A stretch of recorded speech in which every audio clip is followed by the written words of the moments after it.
प्रभुनी आना पाली, संयम जीवन सफल करो। गुरु सेवा, गुरु समर्पण, गुरु वेयावचमा, प्यारे पल पल हो रहो, प्यारे पल पल हो रहो। तेरी इच्छा यानी कि ऐसी इच्छा रोम रोम में जिसके बसी हुई थी, ऐसे मुमुक्षु ट्विंकल बैंड मुंबई जैसी फैशनेबल नगरी, मुंबई जैसी माया नगरी में पली बड़ी, स्कूल कॉलेज में जहां पर जिनकी जवानी बीती थी, और इतना ही नहीं, मात्र कॉलेज ही नहीं, जिन्होंने चार्टर्ड अकाउंट का यानी सीए की डिग्री जिन्होंने अपने हाथ में ली है, तो आप सोच सकते हैं कि कैसा होगा वो माहौल और कैसी होगी मुंबई की माया नगरी। और ऐसी माया नगरी की माया भी जिनको विचलित नहीं कर पाई, ऐसी ट्विंकल बैंड जिसकी दीक्षा यानी संयम का मुहूर्त निकल चुका है, घर में संयम की तैयारियां चल रही है, और एक दो दिन में वर्षीदान का वरघोड़ा है। सारा घर खुशी खुशी संयम के माहौल में डूबा हुआ है, और उस संयम के माहौल में अचानक ऐसी कौन सी घटना होती है जो सबको विस्मित कर देती है, अचंभित कर देती है। एक शॉकिंग न्यूज हम सबके सामने कैसे आएगी, देखने के लिए चलते हैं मुमुक्षु ट्विंकल बैंड के घर पे। परंतु उसके पहले अरे अरे ये कौन आ गए हैं?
नमस्कार।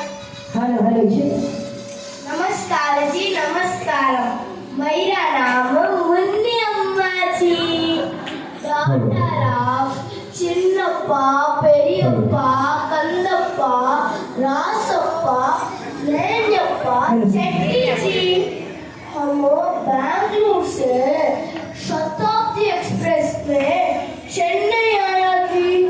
अयो वो भी टिकट लेकर। अयो टिकट लेकर? क्या आप सभी टिकट लेकर ट्रेन में बैठे हो? ट्रेन में एक लड़का मुझे इधर टच किया, इधर टच किया, इधर टच किया। अयो ना जाने किधर किधर टच किया जी। फिर तुमने क्या किया मुन्नी अम्मा? तुमने पुलिस को बुलाया? आइयो हम पुलिस को कहीं बुलाएगा जी, हम तो उसके अम्मा को बुलाएगा जी। अम्मा को? काय को जी? आइयो वो लड़का एक छोटा सा बच्चा जी। अच्छा जी।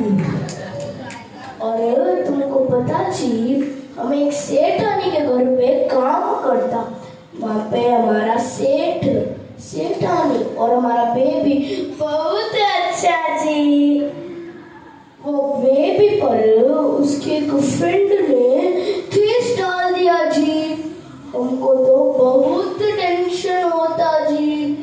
अयो कड़वले कड़वले। इसीलिए आज हम अदालत आया जी। तुम भी साथ चलो, देखता देखता अदालत में क्या होता जी। चलो चलो चलो जी। दुनियादारी धीरे धीरे झटपट मारे चोरिया। दुनियादारी आव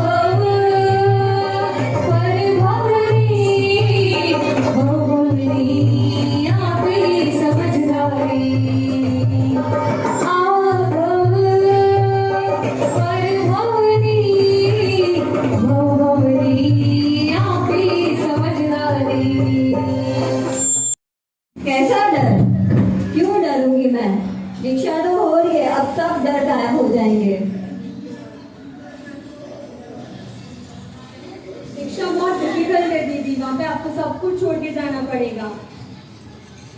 मुझे ये बताओ कि अगर नींबू शरबत और करेले के जूस में से तुम्हें कोई चूज करने बोले तो आप क्या चूज करेंगे? ऑब्वियसली नींबू पानी। तो बस मैं भी वहाँ नींबू पानी के सूप के लिए तो जा रही हूँ। बहुत डिफिकल्ट है दीदी वहाँ पे। कहाँ कैसे डिफिकल्ट? वहाँ तो no tension, no depression, no frustration. No AC, no fan, no friends, no family. It's a boring life. It's not a boring life. कभी टेस्ट तो कर लो नींबू पानी का सूप।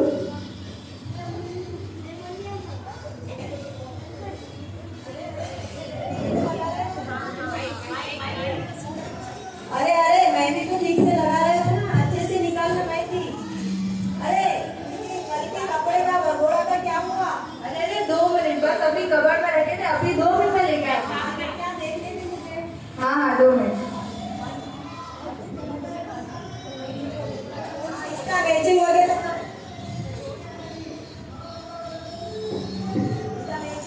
सब आ गया है ना? हाँ मैंने सब लाया, आप एक बार देख लो। हाँ माता जी सारी तैयारियां कर रही हैं कि वेश बराबर आया कि नहीं है।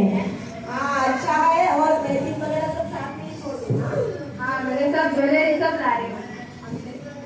और ऐसे ही दीक्षा की तैयारियां चल रही है। एक तरफ घर में डेकोरेशन, वेस्ट, ज्वेलरी सब लाई जा रही है, एक तरफ मेहंदी लगाई जा रही है। और ऐसे में अचानक एक नोटिस आता है और जिसे हमारे ट्विंकल बैंड की बहन हेतवी रोड़ी रोड़ी लेकर आती है। अरे अरे ये क्या हुआ, ये क्या आया है?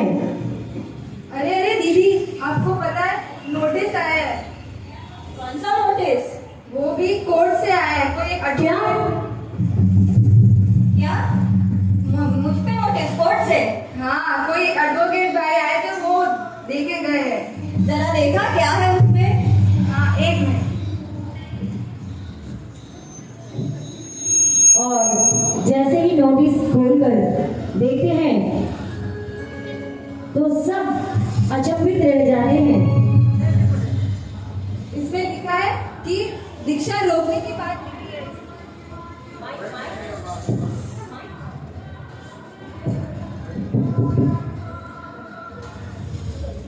दीक्षा रोकने की बात आई है इसमें। क्या मेरी दीक्षा नहीं रुक सकती? पता नहीं, इसमें लिखा है कि अगर आप कोर्ट में हाजिर नहीं रहोगे तो आपकी दीक्षा रोक दी जाएगी। दिखाओ जरा। मेरी दीक्षा कैसे भी नहीं रुकेगी।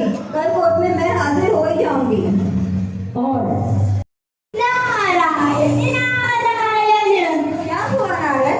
आज मनुष्य लोग के जीवों की तरह तुम्हारी मुखमुद्रा क्यों चिंतित दिख रही है? बाइक बराबर करो। हाँ दीदी, आज मैं ऐसे कपड़े सुनकर आया हूँ जिससे मैं पूरी तरह कंफ्यूज हो गया हूँ। लो अब ऐसे ऐसे लोग भी कंफ्यूज होने लगे जिनका हमेशा फ्यूज उड़ा रहता है। अच्छा बताओ तुम ऐसी क्या खबरें सुनकर आए हो? प्रभु, आज मैं मनुष्य लोक की सैर करके आ रहा हूँ, जहाँ पर मुझे विचित्र लोगों के विचित्र कारनामे देखने को मिले, जिससे मैं और भी विचित्र हो गया हूँ। जो खुद इतने विचित्र कारनामे करता रहता है उसने ऐसा क्या विचित्र देख लिया? चलो इसी से पूछ लेते हैं। तो नारद बताओ तुमने ऐसा क्या विचित्र देख लिया जो तुमसे भी ज्यादा विचित्र है? प्रभु, आप तो जब देखो मेरा मजाक उड़ाते रहते हो। नारायण नारायण। प्रभु मनुष्य लोक में तो चहल-पहल मची हुई है। मैं आपके लिए एक से बढ़कर एक इंटरेस्टिंग खबरें लेकर आया हूँ जो आपके दिमाग की बत्ती को जला देगा। अरे वो इंटरेस्टिंग नहीं इंटरेस्टिंग। पहले खुद के दिमाग की बत्ती जला ले, फिर दूसरों के दिमाग पर रिसर्च करना। अच्छा ये सब छोड़ो और ये बताओ तुम क्या कहना चाह रहे थे? प्रभु, मनुष्य लोक में प्रिंटर होते ही बेवकूफ, प्रिंटर नहीं एंटर। अब अंग्रेजी झाड़ना बंद कर और सीधी तरह बता। हाँ ठीक है। मैं अब एक तरफ चल रही है मोटा 24 एक तरफ चल रही है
अरे मूर्ख, पेंशन नहीं टेंशन, और दीक्षा लेना यानी सब कुछ त्याग कर धर्म के मार्ग पर चलना, यानी संन्यास लेना, जिसे जैन धर्म में संयम के पद पर अग्रसर होना कहते हैं। हाँ, संयम। प्रभु, मुझे तो इस बात का संदेह हो रहा है कि इस 21वीं की सदी में कोई संन्यास कैसे ले सकता है। जिस घर में जहाँ AC, TV, fan, mobile, laptop, computer आदि इतनी सुख सुविधाओं को छोड़कर कोई दीक्षा कैसे ले सकता है। इन सबको तो कोई रेंटल ही छोड़ सकता है। अरे मेंटल, रेंटल नहीं मेंटल। तेरी अंग्रेजी से तो मैं परेशान हो गया हूँ। मैं खुद पहले से इतना परेशान हूँ कि प्रभु परेशान को इतना परेशान ना करो, वरना परेशान आप ही को परेशान करेगा। और ये सारी बातें छोड़ो, आप मुझे ये बताओ कि दीक्षा की इन स्वादिष्ट चटकारों जैसे पिज्जा, बर्गर या इन रंग बिरंगे कपड़ों या आभूषणों को कोई कैसे छोड़ सकता है। अरे बेवकूफ, तू तो ठहरा नारायण का नारायण, हमेशा गाता रहता है अपनी ही रामायण। तुझे तो ये भी नहीं पता तू किसका कर रहा है, किसके साथ कंपैरिजन। जिसको एक बार प्रभु से प्रीत लग जाए, उसे फिर संसार की किसी भी चीज से कोई मोह नहीं रहता। ये तो बस प्रभु से प्रीत लग जोड़ने में मग्न हो जाते हैं। तू कभी नहीं सुधरेगा, नारायण का नारायण ही रहेगा। तो ठीक है प्रभु, चलते हैं मनुष्य लोग और देखते हैं कि क्या होता है। अभी दूध का दूध और पानी का पानी हो जाएगा। हाँ। Good afternoon my Lord.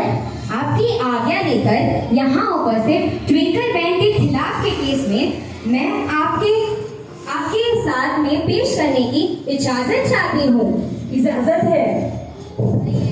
मेरी काबिल दोस्त एडवोकेट मिस निधि भी मेरे साथ ये केस लड़ रही है। आरोपी ट्विंकल बैंड अपने माता पिता, संपूर्ण परिवार एवं संपत्ति को छोड़कर भिक्षा लेने जा रही है। उनके खिलाफ मेरे 3 आरोप है। एडवोकेट भाविका, आप अपना केस पेश कर सकती है और ट्विंकल बैंड अपने पक्ष द्वारा, बचाव पक्ष द्वारा अपने पर लगाए गए आरोपों का प्रतिकार भी कर सकती है। Thank you my Lord. इसके लिए मैं ट्विंकल बैंड को कटघरे में बुलाने की इजाजत चाहूंगी। इजाजत है। ट्विंकल बैंड हाजिर हो। पास में। हाँ बोल बोल। ट्विंकल बैंड हाजिर हो। और ट्विंकल बैंड को कटघरे में बुलाया जाता है। हाँ तो ट्विंकल बैंड, आपसे मेरा पहला सवाल।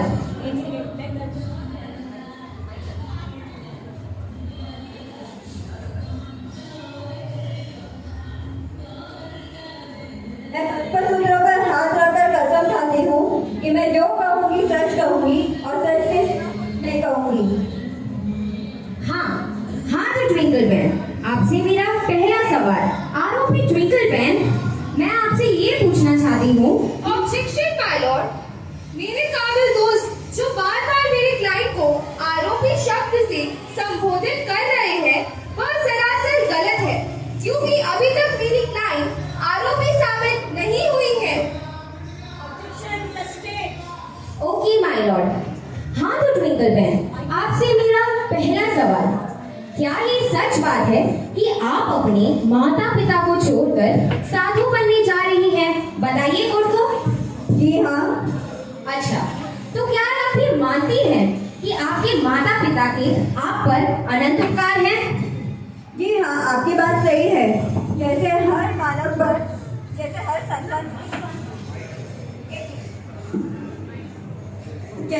संतान पर अपने माता पिता के उपकार रहते हैं, ऐसे ही मुझ पर भी मेरे माता पिता के अनंत अनंत उपकार हैं। Point to be noted my Lord. Miss twinkle अपनी माता पिता के उपकारों को स्वीकार करती है। याद करो उस दिन को जब तुम्हारी माता पिता ने तुम्हारी जन्म होने की खुशी मनाई थी। न दिन देखा न रात देखी। तुम्हारी पढ़ाई लिखाई में उन्होंने इतनी सी भी बिल्कुल भी कमी नहीं छोड़ी थी। और जब तुम पूरी रात बुखार में तड़प रही थी तो तुम्हारे माता पिता ने सारी रात जगकर तुम्हारी देखभाल की थी। तुम इन उपकारों को कैसे भूल रही हो? तुम उनको ऐसे कैसे छोड़ के जा सकती हो? ये बात गलत है। मैंने उनके उपकारों को कभी नहीं भुलाया है। मुझे आज भी याद है कैसे बड़े लाड प्यार से स्वयं भूखे रहकर उन्होंने मुझे खिलाया, पिलाया, पढ़ाया, लिखाया, हर तरह की सुख सुविधाएं दी। मुझे इस काबिल बनाया कि मुझे हर भले बुरे की पहचान हो और सुसंस्कारों की संपत्ति देकर मुझ पर बहुत बड़ा उपकार किया है। हाँ, वाह ट्विंकल बहन, आप एक तरफ तो उनके उपकारों को स्वीकार कर रही हैं और दूसरी तरफ आप उनके सारे सपनों को चकनाचूर कर रही हो। इस समय आपको उनके साथ रहना चाहिए, उनका सहारा बनना चाहिए, लेकिन आप तो उन्हें छोड़कर उनके खिलाफ ही विद्रोह कर रही हो। Objection my Lord. मेरे काबिल दोस्त ने बड़े ही इमोशनल तरीके से मेरे क्लाइंट को बहकाने की कोशिश की है। मैं मेरे काबिल दोस्त से पूछना चाहती हूँ कि उनकी नजरों में विद्रोह यानी क्या? माता पिता की इच्छा के विरुद्ध उन्हें छोड़कर जाना, यही तो विद्रोह है। और मेरे काबिल दोस्त नीति को इतना सा भी अर्थ नहीं पता। हाँ। माय लॉर्ड, मुझे तो पता है, पर शायद एडवोकेट भाविका ये भूल रही है कि जो इल्जाम, विद्रोह का जो आरोप ट्विंकल बहन पर लगा रहे हैं वह कितना बेबुनियाद है। ये मैं नहीं, मेरी क्लाइंट ट्विंकल बहन स्वयं बताएगी। हाँ तो ट्विंकल बहन, आप क्या कहना चाहेंगी मेरे इस आरोप के प्रतिकार में? बताइए कोर्ट को। मैं कुछ भी कहने से पहले आपसे एक प्रश्न पूछना चाहती जी हूँ। पूछिए। पिछले ही महीने हमारे पड़ोसी सुरेश भाई का 22 साल का लड़का एक्सीडेंट में अपने माता पिता को रोता छोड़कर परलोक चला गया। वो भी सुरेश भाई की इच्छा के विरुद्ध ही था। तो क्या वो लड़का भी विद्रोही था? नहीं ट्विंकल बहन, आप मुझे गलत समझ रही है। अरे विद्रोह का मतलब वो नहीं जो अपने माता पिता को अचानक छोड़ के चले जाते हैं, बल्कि विद्रोह का मतलब वो होता है जो पूरे होशो हवास में जानबूझकर अपने माता पिता को छोड़कर चले जाते हैं, इसे कहते हैं विद्रोह। तो वैसे तो वकील साहिबा आपके सामने कई केस आते होंगे जहाँ संतान पूरे होशो हवास में जानबूझकर अपने माता पिता को पति के बहकावे में आकर उस उम्र में छोड़ देते हैं जिस उम्र में उन्हें उनकी सबसे ज्यादा जरूरत होती है। तो क्या आपके हिसाब से उन्हें सबसे बड़े विद्रोही हुए ना? हाँ, आप मुझसे ही सवाल कर रही हैं, मेरा जवाब देने के बजाय। ट्विंकल बहन, आप कोर्ट को गुमराह करने की कोशिश कर रही हैं, जो बिल्कुल भी सही नहीं है। Objection my Lord. मेरी काबिल दोस्त मेरी क्लाइंट पर बेतुका इल्जाम लगा रहे हैं।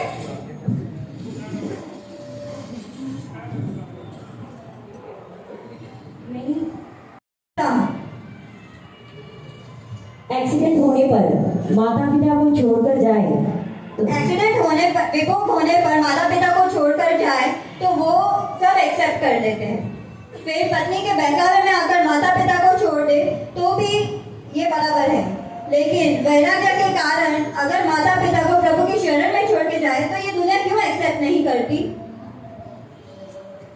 देखा माय लॉर्ड, देखा माय लॉर्ड, मेरी क्लाइंट मिस ट्विंकल अपने माता पिता के विरुद्ध नहीं बल्कि उनके इच्छा अनुसार भिक्षा लेने जा रहे हैं। इसका सबसे बड़ा सबूत यह है कि इतना भव्य महोत्सव का आयोजन करना इनके परिवार द्वारा। इससे यह बात साबित होती है कि एडवोकेट भाविका का यह आरोप सरासर बेबुनियाद है।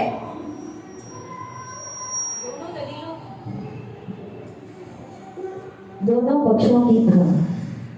पक्षों की दलीलों को ध्यानपूर्वक सुनने के बाद एडवोकेट भाविका अपना पहला आरोप साबित करने में असफल रही है।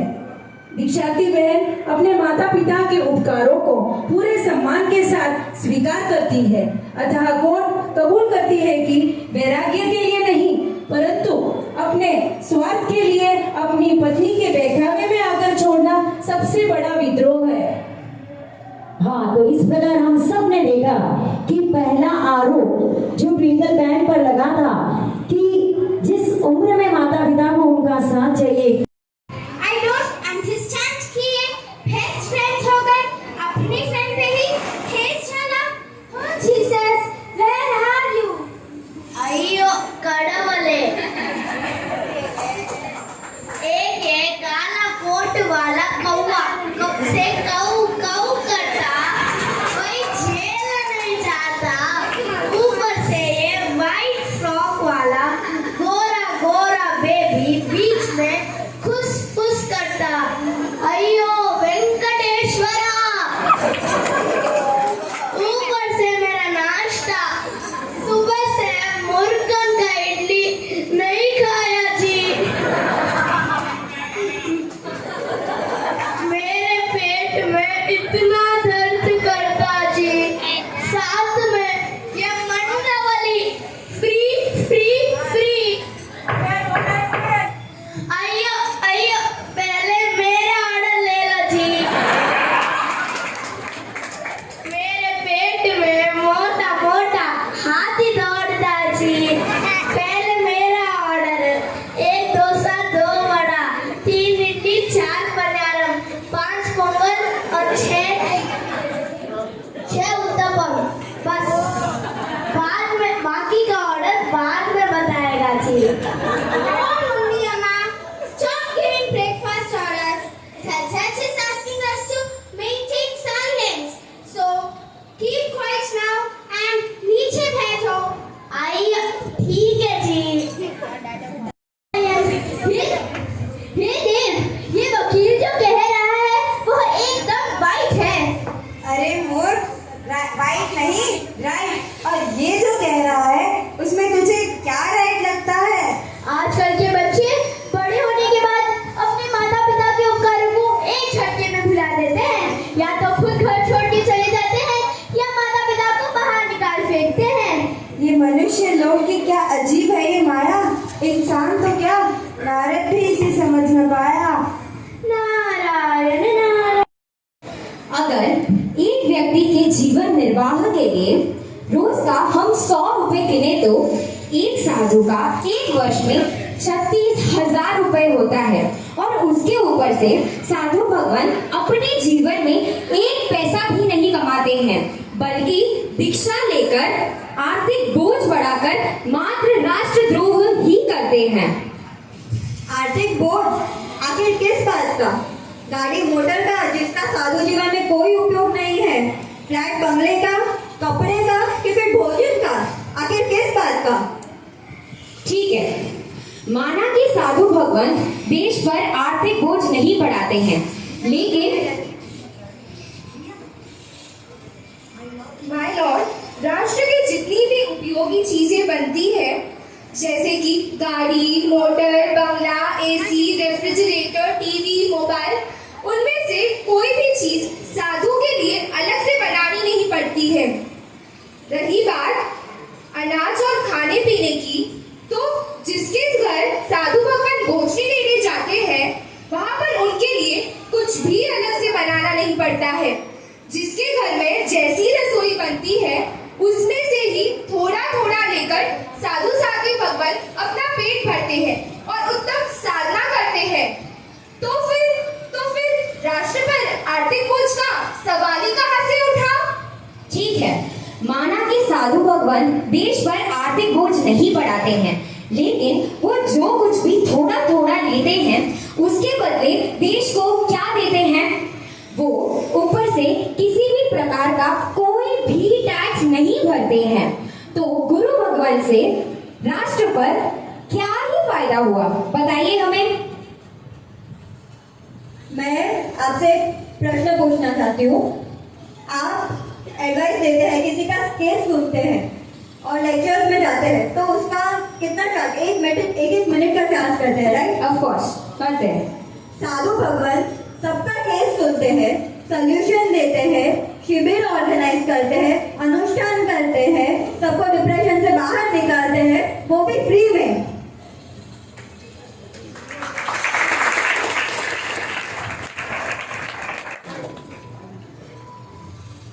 से नीति नीति, सच्चाई सदाचार और सच्चाई का उपदेश देकर वो अपराध कम करते हैं और इससे कोर्ट कचहरी और जज वकील की जरूरत को भी कम करते हैं। सरकार के कितने करोड़ों रुपए बचाते हैं। मिस ट्विंकल, आपके इस जवाब से तो ये केस आपके ही खिलाफ जा रहा है। क्यों, बताती हूँ। बेकारी आज के इस जमाने की सबसे बड़ी समस्या है और ऐसे में अगर हम पुलिस, वकील, जज जैसी नौकरियों को तोड़ेंगे तो बेकारी जैसी समस्या और बढ़ेगी ही ना। वकील साहिबा, आपकी लॉजिक की दाद देनी पड़ेगी। आप तो ऐसे कह रहे हैं जैसे पुलिस गुंडों और चोरों लुटेरों को जेल में डालकर बेकारी ही बढ़ा रहे क्या? ठीक है, अब इस बात को जाने दीजिए। Point to be noted my Lord, मेरे काबिल दोस्त के पास इसका कोई जवाब ही नहीं है। इतना ही नहीं जज साहब, साधु साध्वी भगवान तो किसी भी प्रकार का कोई भी खर्च नहीं करवाते हैं, न हजाम का उपयोग करते हैं, न सुतार, न लुहार और न ही दर्जी का। अगर मेरी काबिल दोस्त को बेकारी की इतनी ही चिंता है तो सबसे पहले मशीन का विरोध करें। एक मशीन हजारों मजदूरों को बेकार बना रही है। एक कंप्यूटर कितने ही क्लर्क की रोजी रोटी छीन रही है और एक फैक्ट्री कितने ही होम प्रोडक्शंस को तोड़ रही है। दूसरों पर आरोप लगाने से आपके ऊपर लगे हुए आरोप छूट नहीं सकते हैं। कोर्ट के रूल्स के अनुसार आप दूसरों पर आरोप नहीं लगा सकते हैं, तो आइंदा से ख्याल रखें। Don't break rules and regulation, understood? Court के रूल्स अगर भंग हो रहे हैं तो जज साहब मुझे जरूर बताएंगे। But Nidhi, rules are rules, you should understand that. Order order order. Sorry my lord. Jain साधु साध्वी भगवत तो लोगों को जैनापूर्वक जीवन जीने का उपदेश देते हैं। कत्ल खाने जैसे हिंसक व्यापारों को बंद करवाकर कितने ही जीवों के प्राण बचाकर राष्ट्र की पशु संपदा को बचाते हैं। इनके उपदेश का अनुसरण करने वाले जितने भी लोग मशीन फैक्ट्री से अटकते हैं उतनी ही बेकारी की समस्या घटती है। अतः बेकारी बढ़ाकर राष्ट्रद्रोह का यह दूसरा आरोप सर्वथा निरर्थक है। माय लॉर्ड, सर्वथा निरर्थक है। दोनों वकीलों की दलीलों को सुनने के बाद ये अदालत तीसरा आरोप सुनने के बाद अपना फैसला सुनाएगी। दूसरा, हाँ, तो आपने देखा कि राष्ट्रद्रोह का जो दूसरा इल्जाम एडवोकेट भाविका ने लगाया था वो भी निरर्थक साबित हुआ है, क्योंकि साधु साध्वी जी भगवत राष्ट्र का द्रोह नहीं, राष्ट्र का खाते नहीं है। जितना खाते हैं उससे करोड़ गुना वो देश को, समाज को दे रहे हैं। क्योंकि अगर एक साधु साध्वी जी भगवंत ना होते तो राष्ट्र कभी भी इतना उन्नति नहीं करता, न सदाचार प्रवक्ता।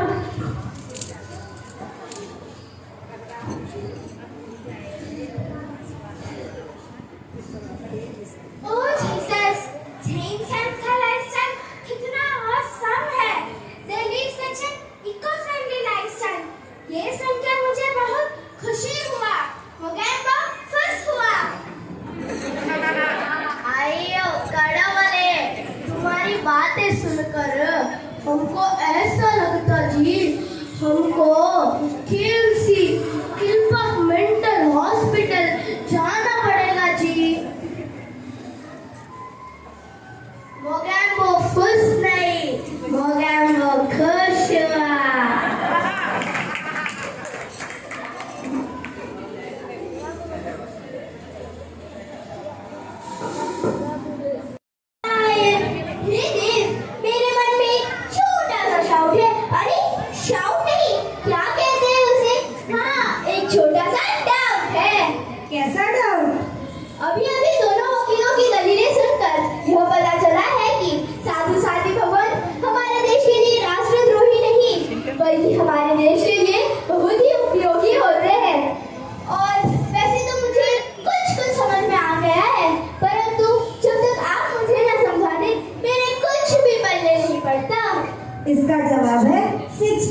foundation, P for principles, P for peaceful, P for patience और P for path।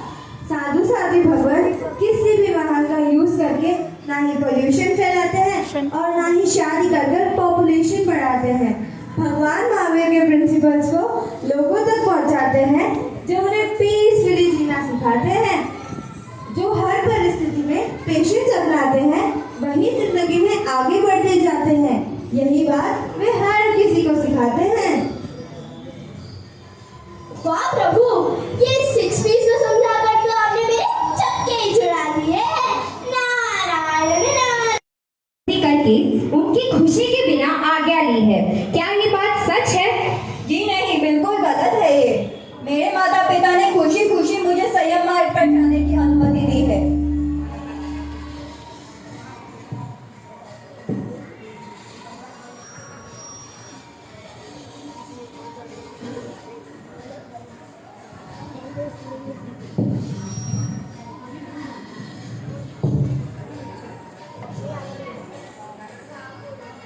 है, लेकिन वह खुशी से नहीं बल्कि तमाचे से। आज व्यक्ति लोक राज में आकर क्या कुछ नहीं करता है, तो वैसे ही अपनी बेटी की खुशी में के दबाव में आकर उन्होंने इन सब को आमंत्रित किया है। ऑब्जेक्शन माय लॉर्ड, ये मेरे क्लाइंट को ही नहीं बल्कि उनके माता पिता को भी बदनाम करने की कोशिश कर रहे हैं। Okay my Lord. तो ट्विंकल बेन, क्या ये बात सच है कि आपने अपने माता पिता के ऊपर जोर जबरदस्ती डालकर ये आयोजन कराया है? Point to be noted my lord. Mamata बहन के पास मेरे इस तर्क का कोई भी जवाब नहीं है, जिससे यह साबित होता है कि ट्विंकल बहन के दबाव की वजह से ही ये सारा आयोजन किया गया है। That's all my Lord. My Lord, भले ही एडवोकेट भाविका के प्रश्नों का जवाब मेरे क्लाइंट नहीं देता, पर इससे यह साबित नहीं होता कि वे ही आरोपी है। मेरी इस बात को साबित करने के लिए मैं ट्विंकल बहन की माता को कटघरे में बुलाने की इजाजत चाहती हूँ। ट्विंकल बहन की माता हाजिर हो।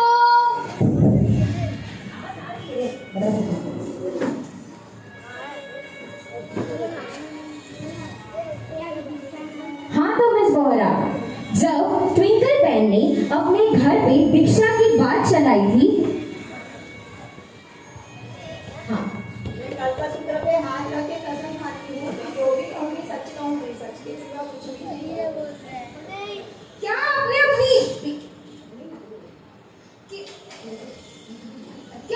अपनी बेटी के दबाव में आकर उन्हें संयम मार्ग पर जाने की आज्ञा दी है? नहीं, हमने तो खुशी से आज्ञा दी। जोर से बोलिए।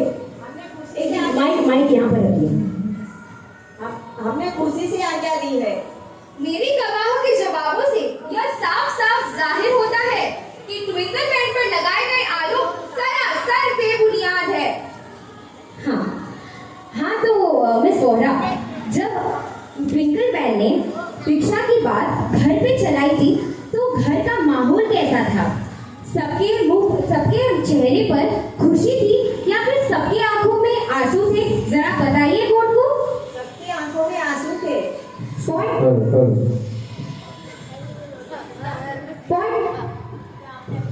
Point to be noted my Lord. क्या आपने अपनी बेटी को थोड़े साल और रुकने को नहीं कहा था? कहा था, लेकिन वो नहीं मानी। Point to be noted my Lord. Twinkle बहन की माताश्री ने स्वयं उनको थोड़े साल और रुकने को कहा था, लेकिन ट्विंकल बहन ने उन पे जोर जबरदस्ती डालकर उनकी इच्छा के विरुद्ध उन्हें आज्ञा ली। और जब उन्होंने ये दीक्षा की बात घर पे चलाई थी, तो घर का माहौल भी कुछ ठीक नहीं था। सबके मुंह पर खुशी नहीं थी, सबकी आंखों में आंसू थे। तो इससे यह साफ जाहिर होता है कि ट्विंकल बहन ही आरोपी है। माय लॉर्ड, मेरी काबिल दोस्त जो बार बार मेरे क्लाइंट पर आरोप लगा रही है, इस आरोप को गलत सिद्ध करने के लिए मैं ट्विंकल बहन को फिर से एक बार कटघरे में बुलाने की इजाजत चाहती हूँ।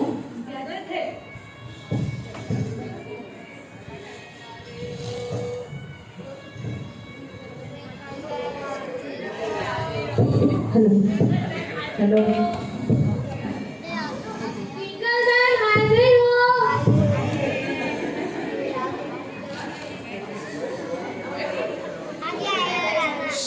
मैं दाद देना चाहूंगी वकील साहिबा के इस तर्क की। मात्र आंखों में आंसू होने से क्या ये साबित हो जाता है कि मैंने अपने माता पिता पे जोर जबरदस्ती की है? वकील साहिबा, मुझे एक बात बताइए, आपकी बेटी की अभी शादी हुई थी ना? हाँ तो क्या तभी वो जब भी घर से विदा होके जा रही थी तो आपकी आंखों में आंसू थे, जोर जोर से हंस रहे थे? ये कौन सा बेबुनियाद सवाल है? जब बेटी जाती है तो सब थोड़ी हंसते हैं, सबकी आंखों में तो आंसू ही होते हैं ना। तो इसका मतलब ये हुआ ना कि आपकी बेटी ने भी आपसे जोर जबरदस्ती करके शादी की आज्ञा ली थी?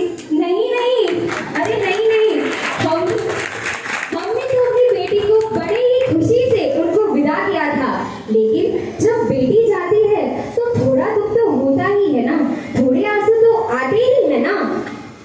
जब बेटी ससुराल जाती है तो सब आंसू बहाते हैं, उसे विदा करते हैं, लेकिन खुशी का माहौल बनता है, बैंड बाजा बजाते हैं।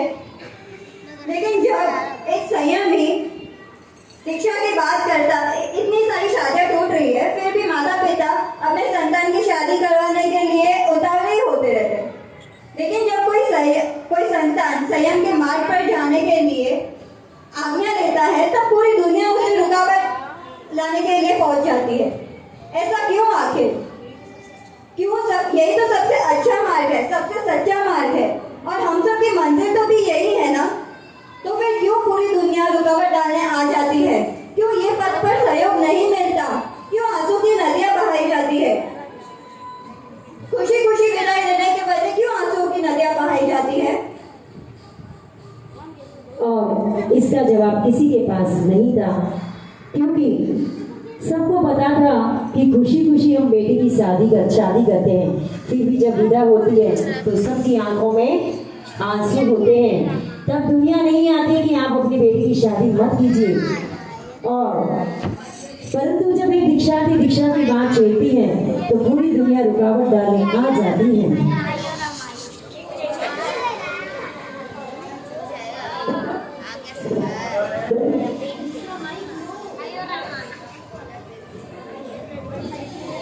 हेलो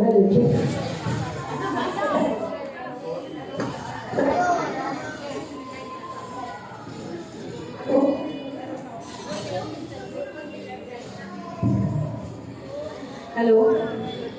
दोनों पक्षों की दलीलों को ध्यानपूर्वक सुनने के बाद एडवोकेट भाविका अपने तीनों आरोपों को साबित करने में असफल रही है।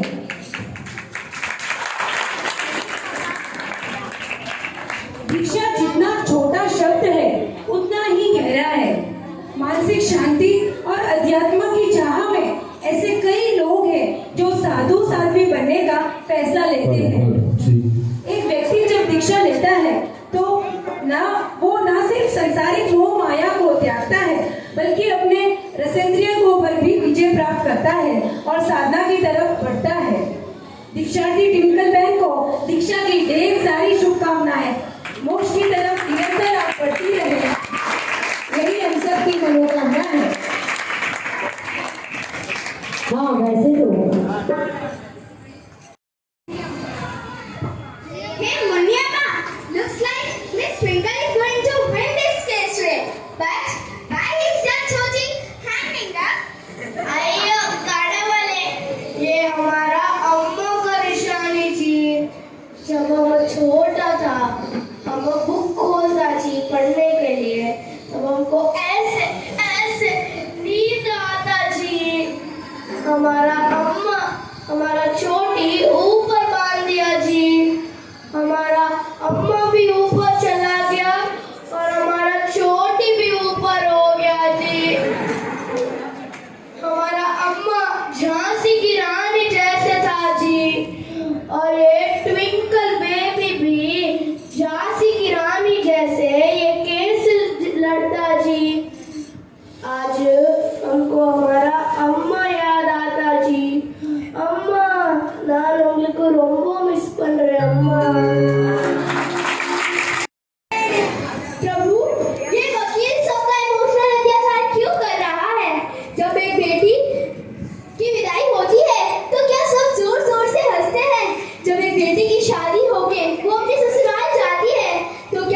दीक्षा लेना यानी no confusion and great combination.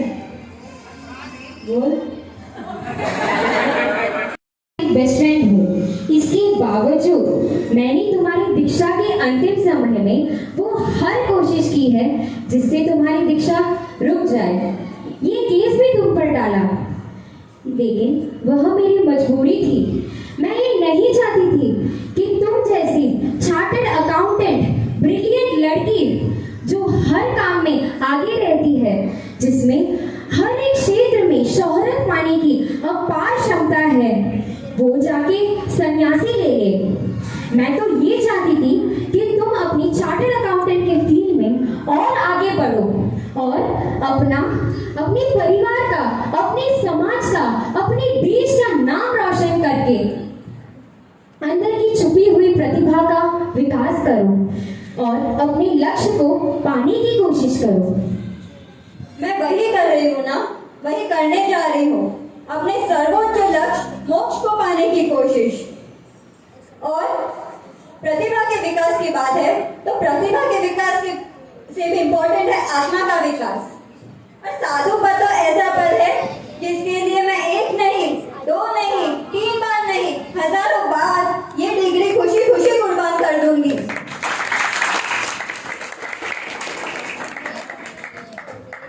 Mahavir Swami भगवान के पद पर चलने का अवसर मुझे मिल रहा है। ऐसा सौभाग्य कहाँ होता है। और वो तो बेस्ट साइंटिस्ट है, आज का विज्ञान भी मानता है। यह एक इंसिडेंट से यह साबित नहीं होता है। और आपको पता है क्या कि महावीर स्वामी के सिद्धांतों पर ही तो आज का विज्ञान रिसर्च करता है। आपको 2008 की बारिश तो याद ही होगी, मुंबई की, जिसने पूरे शहर में तबाही ला दी थी। उस बारिश में एक कार में 3 साइंटिस्ट और डॉक्टर्स फंस गए थे। उनकी मौत कार में एसी ऑन रखने की वजह से हुई थी। तभी उनको इतना भी नहीं सूझा कि कार में एसी ऑन करने से गैस जहर बन जाता है। ऐसे समय में इतनी सी बात उनके दिमाग में क्यों नहीं है? क्योंकि यही तो कर्म की गति है। कर्म किसी को नहीं छोड़ता, चाहे वो साइंटिस्ट हो, डॉक्टर हो, इंजीनियर हो या फिर चार्टर्ड अकाउंटेंट हो। लेकिन ट्विंकल, यह एक इंसिडेंट से यह साबित नहीं होता है कि दुनिया में पैसे वालों और दिमाग वालों की कोई अहमियत नहीं है। अरे वास्तविकता तो यही है कि आज जो भी दुनिया में विकास हो रहा है वो सब इन लोगों की वजह से ही हो रहा है और इनके आधार से ही हो रहा है ना? कौन सा विकास की बात कर रही हो तुम? ये विकास नहीं है, विनाश है, विनाश। ये विकास सब फेक है। कैसे भी विकास से मृत्यु रोका जा सकता है क्या? अब हमारे सामने जापान का ही उदाहरण है। लेटेस्ट टेक्नोलॉजी है उनके पास, फिर भी ना ही वो भूकंप का अनुमान लगा पाया, ना ही सुनामी का, और ना ही किसी को बचा पाया। भगवान महावीर तो सर्वज्ञ थे ही, लेकिन उनके पद पर चलने वाले अनेक आचार्य भगवान भी अपने ज्ञान के बल पर आने वाली घटनाओं का अनुमान लगा लेते हैं। मैं भी वैसे ही ज्ञान को पाने की जा रही हूँ, ऐसी डिग्री को छोड़कर जो मेरी अंतर चक्षु को खोल देगा। पर ट्विंकल, मेरा हमेशा से एक सपना था, हम दोनों के साथ रहने का सपना। अगर हम दोनों साथ रहते तो दुनिया के उन ऊंचाइयों पर पहुंचते जहां तक पहुंचने का हर किसी का सपना होता है। लेकिन अब मुझे यह पता है कि अब ये बिल्कुल संभव नहीं है और जिंदगी भर मुझे इसका अफसोस रहेगा। मेरी प्यारी दोस्त, सपने तो आखिर सपने होते हैं। ये कब अपने होते हैं? ये समझ सबको आती तो है, लेकिन समय पर नहीं आती। और तुम्हें क्या पता है, कोई भी साथ रह सकता है क्या? कोई लड़की ससुराल तो जानी पड़ती है ना, बेटी तो होती है पराई। बचपन से रहने वाले 2 बहनें भी, उन्हें भी अलग होना ही पड़ता है। तो फिर हम दोनों कैसे साथ रह पाते थे? अगर तुम्हें साथ रहना ही है तो चलो मेरे साथ संयम के मार्ग पर। यही एक मार्ग है जहाँ हम दोनों साथ रह सकते हैं। हाँ, तुम एकदम सही कह रही हो। अगर हम दोनों को साथ रहना है तो यही एक रास्ता है।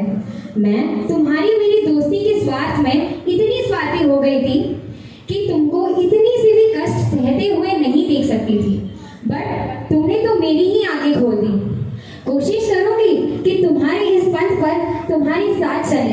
और हम दोनों का सपना पूरा करने की। ये हुई ना बात। अमर रहे वालों को, धन्यवाद धन्यवाद संयम रहने वालों को, धन्यवाद धन्यवाद। ट्विंकल बैंड रिक्शा ले जे। हाँ, अरे सभी के लिए अल्पाहार की व्यवस्था है ना साहब जी? आज संडे भी है, किसी को भी उठा नहीं, क्योंकि क्लाइमेक्स अभी बाकी है, अभी क्लाइमेक्स नहीं हुआ है। Congratulations, Munyama. Our Twinkle baby win this case today. I am super excited to attend her Diksha. अयो कड़वले, ये आरोपी बैंड छूट गया। ये बेबी भी खुश, ये बेबी का परिवार भी खुश, ये वाइट बेबी भी खुश, और ये मैं पूरा ब्लैक। अयो मैं भी खुश जी।